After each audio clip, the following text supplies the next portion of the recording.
Hey folks, I'm Gene Imbody. I'm one of the head techs here at Stewart McDonald. I'm here today with, of course, Dan Erlewine and Tomo Fujita. How are you? He's a professor at the Berklee College of Music for 30 years now.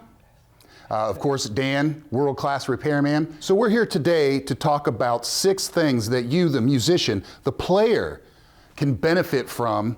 Ways to keep your guitar in tune, ways to make it play better, ways to keep it in shape over the years. I think every guitar player should know how to maintain their equipment. So I have about 30 students each semester. At least 10 of them, settings are horrible.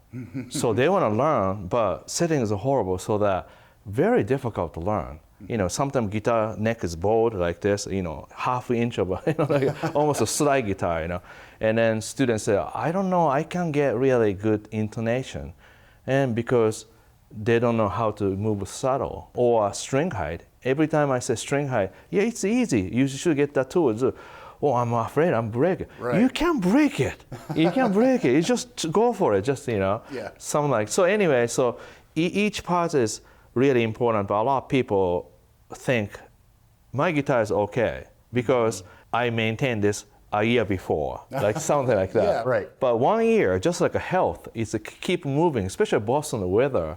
It's really hot in summer, and winter is really cold and dry. Exactly.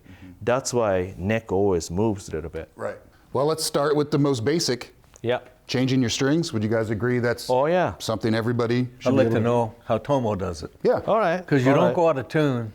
You're playing like crazy and yesterday. Well, I bend a lot of notes. So even like this, like, you know, sometimes I just go like, just, you know, make sure, you know, straight, you know, and then, yes, this is how I do it. Usually I take about, you know, 2 or 3 those poles. Around here is good. So you're going a few posts past where you need to be? So like, all depends on the guitar, but sometimes like, you know, I at least like a 2. Okay. Sometimes a little bit more. And again, everybody has, you know, different opinion about this one, but I like a little bit more tension around the post. That way, I believe it's really ringing all the way, you know. And also make sure that you put this all the way in, and then you turn. And that extra couple of posts gives you the amount of extra string to create the number of winds you're looking for. Yes, exactly. So like that, then hold it here tightly, and just go all the way. And you don't cross over, you don't do anything fancy, or you're just... No, the reason is if I'm on a gig, and if I break a string, it happens, somebody does really lock in something like that, I can take it out because they're too good. So I do just very simple, you know? Yep.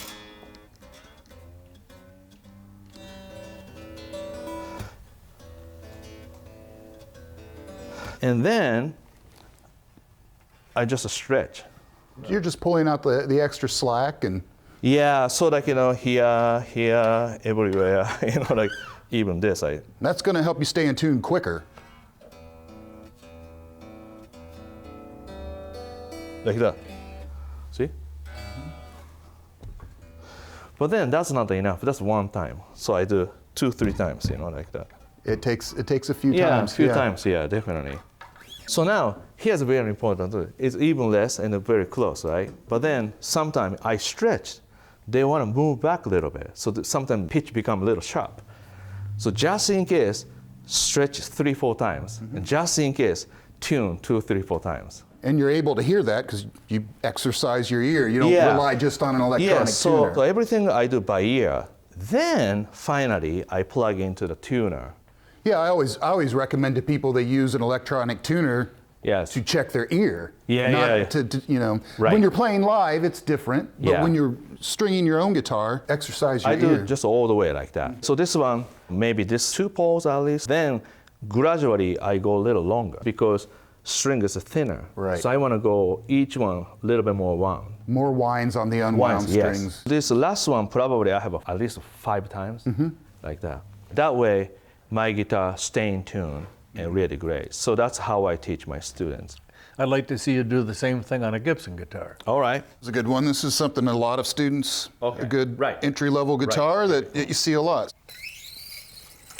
So Gibson style a little bit different because the Fender style just stick in, just turn so much smooth. But Gibson style I have to do a slightly different way.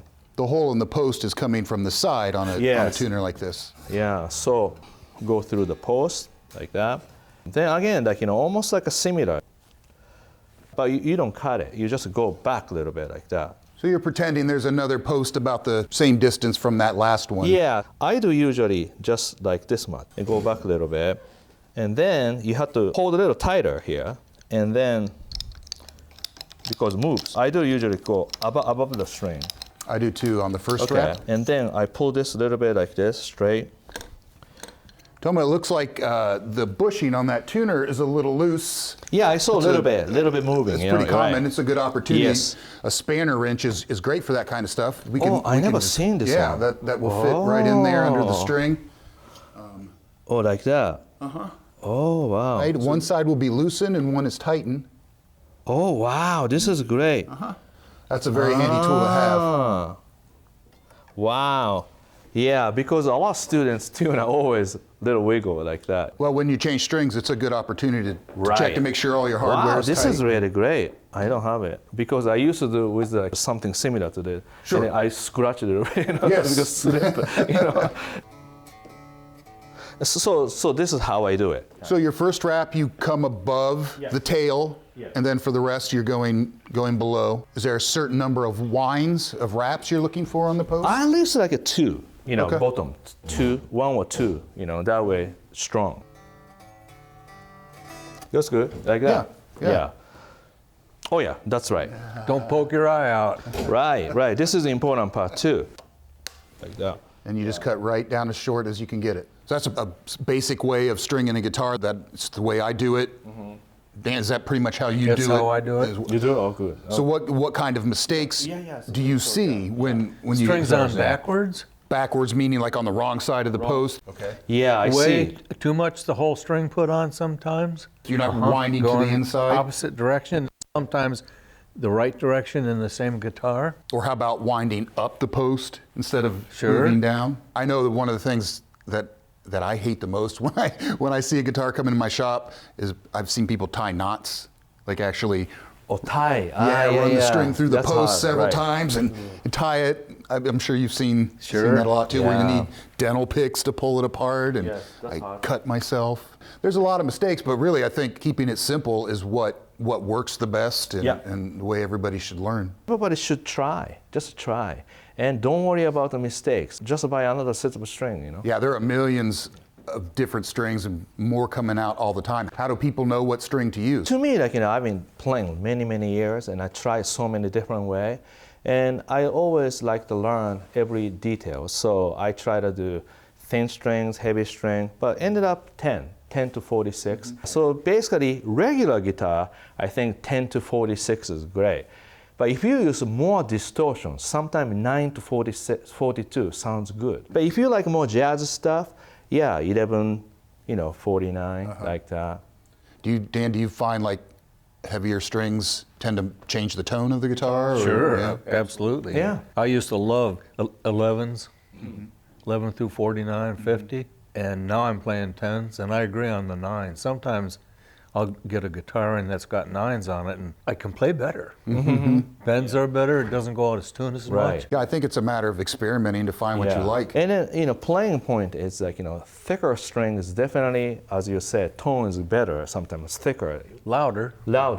But easy to pick harder. Because the strings can handle more tensions, more abuse. That's why I play 10, because I like to use a lot of dynamics. Mm-hmm. If I have more heavy strings, I can hit a little harder. Yeah. Then I lose my dynamic. So there's really no right or wrong answer to it. Exactly. It's a balance of what you like, what feels good, what your guitar is set up to handle. Acoustic, I use 12 to 52 normally. Sometimes I try 13, 56. It sounds great, but then I can play bends or anything like that. So, and it can be hard on the guitar too. Oh yeah, that's right. A lot of acoustic guitars. Yes, especially old guitar or new guitar. Sometimes, they cannot handle 13 to 56 to 2 minutes too much. Mm-hmm. It's the energy of that string that's driving the top and creating your tones. So you can overdo it or underdo it.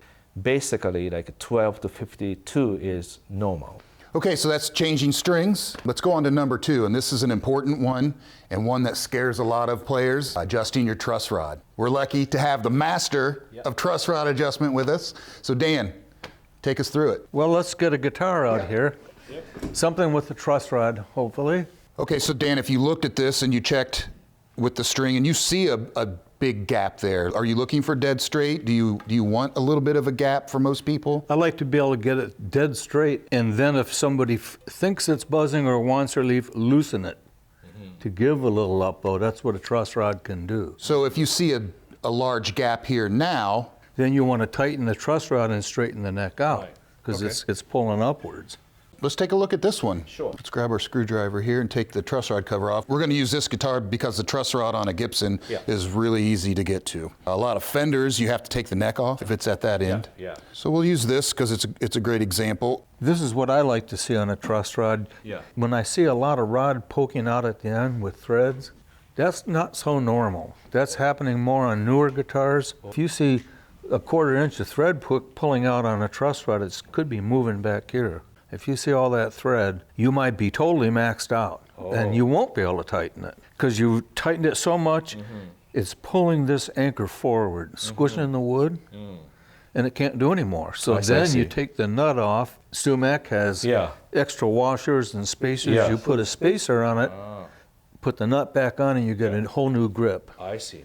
Then could you show me which equipment do you use? We use a wrench this size. Oh, There's I all see. kinds. It could be Oh, that's really easier. fit right on there. It's a 5/16. And we call this a Popeye wrench. Right, Popeye the Sailor Man. Loosening, Yeah, tightening. right. Lots of new guitars are adjust with an Allen wrench, just a regular 4 Right. millimeter Oh, or yeah, 5 that's right. millimeter hex wrench. Mini. And on an acoustic guitar, you're coming in through the sound hole. We have extra wrenches that are long and bent to get around the braces. But you can buy one wrench if you have a guitar. Right.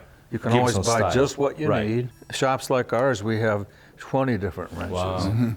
I think a lot of people are scared to adjust their truss rod. Just don't force anything. Make sure you have the right size wrench. And if the guitar doesn't want to do what you want it to do, if it doesn't want to loosen, if it doesn't want to tighten, don't force anything. That's probably a time to go see a repairman. But otherwise, if you have a new guitar, a guitar that's in good shape, adjusting the truss rod is really no big deal. And just about anybody should be able to do it. When the truss rod is tightened and not really loose, the guitar sounds way better. There's no comparison. You can take a guitar with a dead sounding note to it and see that the truss rod's rather loose and tighten it, and all of a sudden that guitar has life. Okay, so that's setting your neck relief. That's straightening your neck with a truss rod, and that brings us into the next stage, because before you can set your guitar up, you need to straighten the neck or get the relief where you want it, and that leads us into your action. What do we mean by action, Dan? To me, action is how hard or easy the guitar plays, and the measurements of how tall the strings are from the frets, how well the strings are set to the radius of the fretboard, all the things that make it play well. Right. This is our string action gauge. It measures in thousandths of an inch, fractional measurements down to the 64th. On the back of it, we have a conversion chart to switch from decimal to fraction to metric. This gauge is also available in metric for those who prefer to measure in metric. We're going to lay it on the frets, and you can see which line is lining up with the bottom of the string to give you a measurement of your action height, a necessity if you want to set up your guitar. Tomo's guitar with the string action gauge, you're looking underneath the string, the bottom of the string to the top of the fret, and I can see the line of 100 thousandths. That's less than 1/8 of an inch. I see on the first string between 80 and 90 thousandths. If you measure that in inches, it's about 5/64ths of an inch. This is a very playable action. Thank you. Some people would consider it high, but the frets are pretty tall. Yes. This way, I can pick a little harder. No, I like this strumming. one.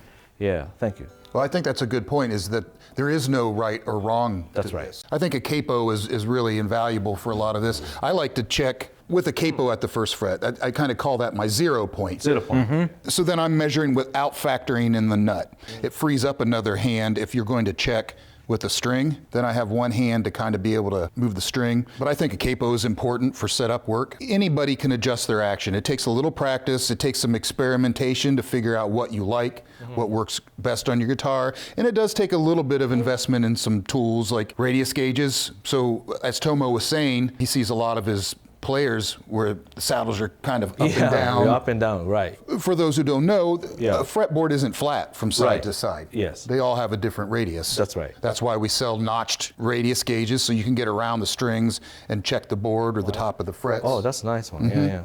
And what did you say you thought this one was, Tomo? I think 9.5 to 12, supposedly. Okay, so it's a compound radius. Compound. A compound radius is one that changes. We're talking about a piece of a circle, the radius measurement of a circle. So if we're 7 1/4 or 9 1/2, that's this chunk of the radius of the roundness, circle. right. And it flattens out towards this end. Well, as it flattens out towards this end, it makes bending notes cleaner and easier.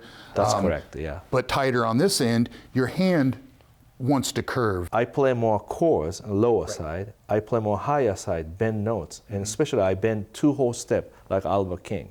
So this is great. So a flatter radius is great for bends. Yes. Tighter radius is great for chords. Chords, right. So this is kind of In between. in between. Right? You get both. That's right. There's a radius. Yeah, you can see that curve. Yeah. That's a 9 1/2. That means this board is curved like that. Yeah. And it's ending up at a 12. And if you put these two together, you can see the difference. So then we're using these gauges to check the radius of our board. But Dan, we've got understring radius gauges to measure. The radius of the bridges. Right. You want the radius of your bridge to match the radius of your neck. Right. And fenders are individually adjustable. So you have to adjust each one. In this case, it would be, if it starts at a 9 1/2, hits a 12, it's going to keep flattening and out. especially I play little funkier, I play bends. So I do not use exactly 12. I just use that to get the basic measurement, and I raise other side a little bit higher. So that way, guitar rings, you know. You need to know what radius of your guitar and use that to measure so that you are in a really good spot. And after that, you can use your taste to lower or higher. Let's look at this with an understring gauge. Here you go. Now that's a 20. So it does get more difficult on a compound radius because the radius is changing. It's All the getting way to the flatter end. all the way to the end. On a lot of necks, most necks, it's going to be the same radius. I see. Yeah. If it was a 7 1/4 the whole way, we would just be setting this at a 7 and a 1/4. So basically keep going. On a Les Paul or Gibson guitars, you won't find a compound radius. Right. Whatever the board radius is, that's what you'd set under the strings up I here. see. But you don't have individual adjustable sound. Yes, that's right. It's easy at that because it's already made to have that radius. Yes. But you can change the radius on a Gibson by how deep you cut the slot for the string. Yes. So during setup, Yeah. you have to be very careful how deep the slots in the saddles are, because one string could be higher or lower. Right. One thing I'll do too at the bridge is set the radius a little bit flatter than the actual board, because that boosts the bass side up a little bit. People tend to like the bass side action a little bit higher than the treble. So if you set a little bit flatter at the bridge, that's basically you're keeping the radius the same, and then it's bringing it up slightly on this side Towards with the this flatter side. toward that side. There's a lot that goes into a setup. This is a lot to take in. So we have a lot of different videos that will take you through all the details of how to do a setup. We're just kind of giving you a basic overview that this is something just about anybody can do with a little bit of work, a little practice, some basic tools. You can set up your guitar. Tons of videos we have. Check them out. But this is totally doable. Okay, so that leads us into number 4. Let's talk about setting pickup height. In case you don't know, your pickup heights are adjustable. You can raise or lower them. That will affect the sound. You tend to get I think a clearer sound if they're lower, but boosting them will also boost the volume. It's a balancing act, right, Tomo? And I know you have a great video on your channel about this, and I can see you have a way of doing this. Walk us through how you determine this. Each part moves, going up and down. And then more you go higher, definitely you gain more volume. Early days, I thought higher is I can get more gain, so I set up a high. But then somebody told me, you know, this magnet really pull the string. So if you play 10th frets, listen to the sound. You are kind of moving a little bit. Then lower, listen to the sound. Wow, sustain.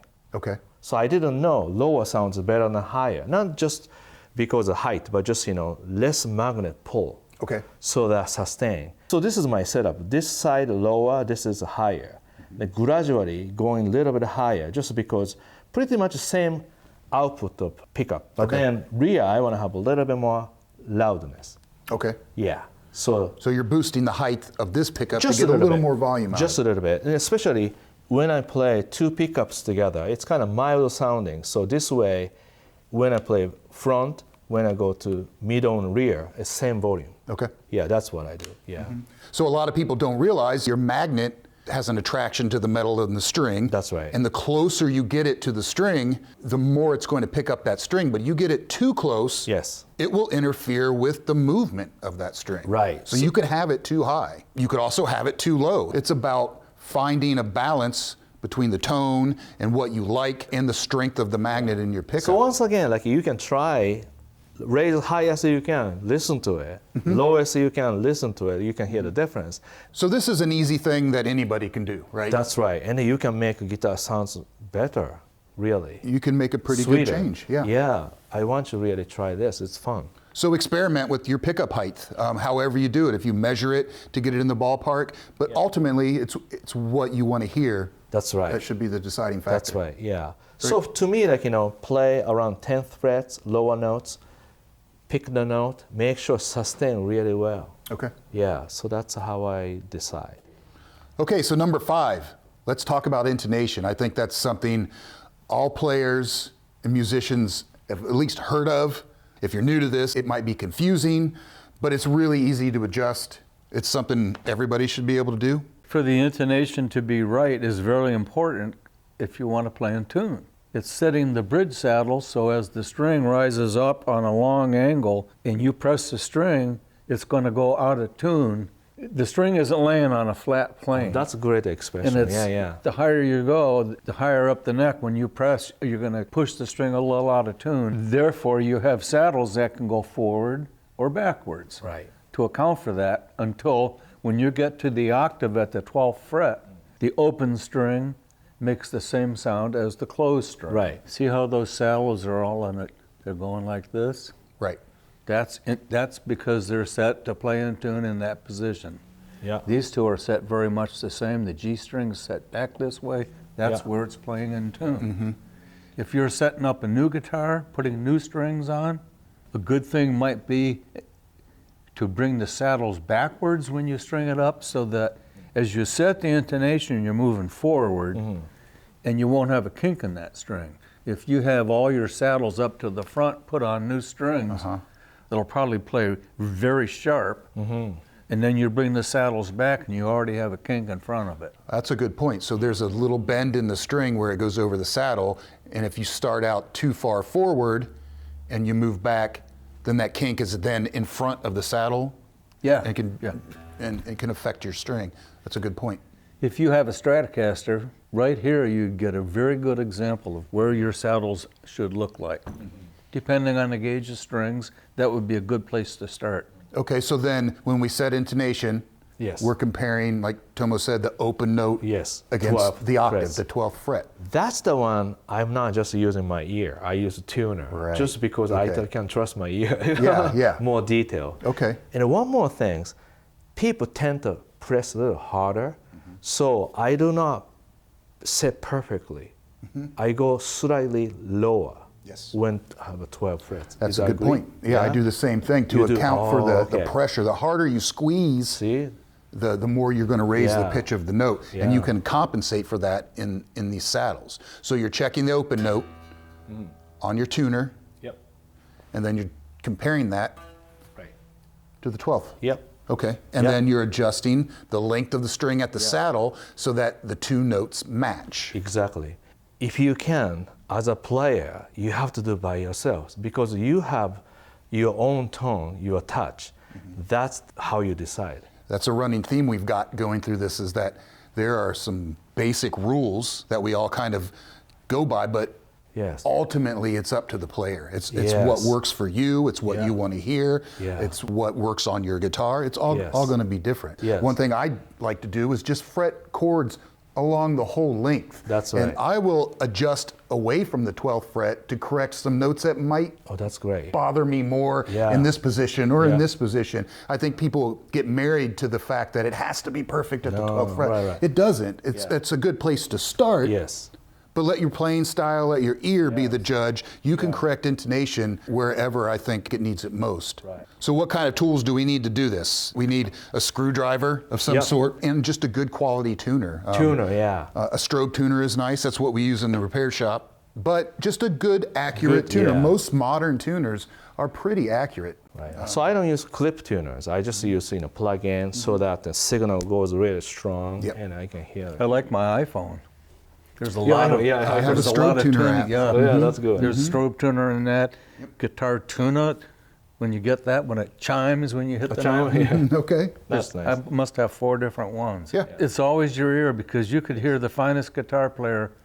You're at a club and they say, let's get so-and-so up here. Yeah. And you might walk up on a guitar that's perfectly in tune and start to play and change something.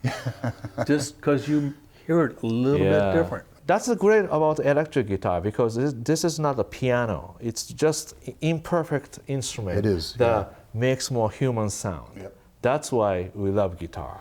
Well, that's a good point, too. That brings us into, well, what about an acoustic guitar? How do you set the intonation on an acoustic? It's a little more difficult. That is something you would probably want to talk to a repair shop about because it's about changing the carve of your saddle, the compensation on your saddle. That gets to be a little bit much. But on an electric guitar, this is a We're piece of talking cake. electric. Yeah. On exactly. an electric guitar, you can adjust your So own this is really intonation. fun part. So you can adjust everything by yourself. Yeah. Check your open note against the fretted 12th, start there, adjust the length of your saddle to the 2 match. If you want more detail on it, like always, we have plenty of videos about it. Check out our videos and ideas section. You'll find lots of info. Okay, so for number 6, we're just gonna call this general maintenance. Just an umbrella term for the care and feeding of your guitar. Things like cleaning, adjusting hardware, humidity, just the overall sense of how to care for your guitar.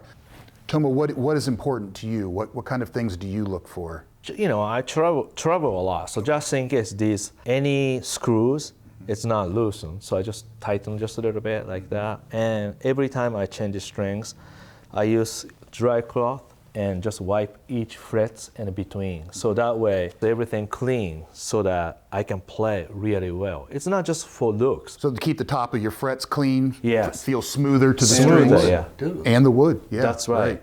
If you stay on top of things like that, Yes. it stays clean. It's a much harder if you go 2 years without cleaning, Right. and then suddenly you have a bunch of gunk you have to remove. That's right. And you're just doing this dry. You don't even necessarily need a chemical or a cleaner.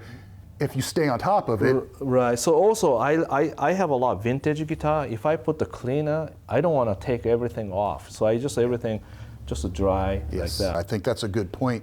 We deal with that a lot in the tech department here. People taking a vintage guitar Yeah. and they put a polishing compound on it. Oh, compound. And then you don't want to take away everything. yeah, you're removing all years of buildup, Yeah, which yeah. if you want a nice, clean, shiny guitar, maybe, but that gets to be a pretty intense thing to do to an old guitar. Right. So keep up on these things. Keep the Yeah. guitar clean, and you'll be better off. So how about here? Like I see a lot of students sometimes, connection really loose. And what type of equipment do you use this to tighten? You're talking about your output jack here, Yes. attached to your cup. This is where you plug in and out every day. Right. And over the time, this gets so loose, even inside the car keep moving. And so I can hear the signal go in and out. It will affect the connection of your plug That's to, right. to the instrument. Almost break inside of a cable. Yeah. So Dan, I'm sure you use a tool that I like to use a lot too. The Frank Ford. The Frank Ford gripper. The Yeah, we gripper sell is, that.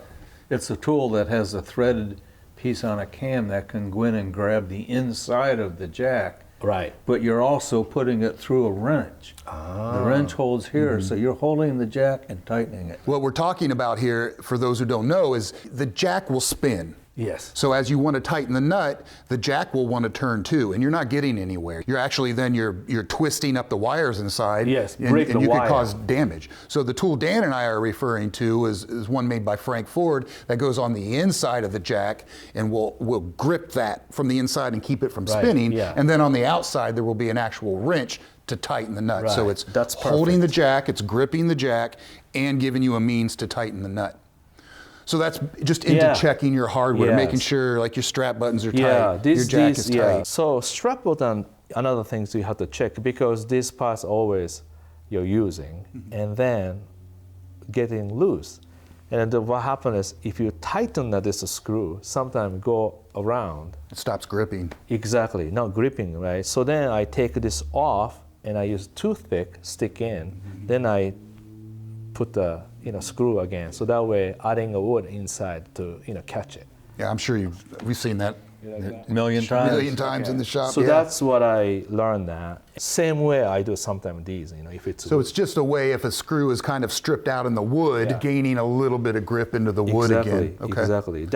So make sure I tighten these, make sure that not spinning, same way. And one more thing I usually check, Your mounting screws? mounting screws, because this could be a little loose. So I use tools to tighten, but when I hold this, I tell students, you don't want to go like this because then you tighten a little too much.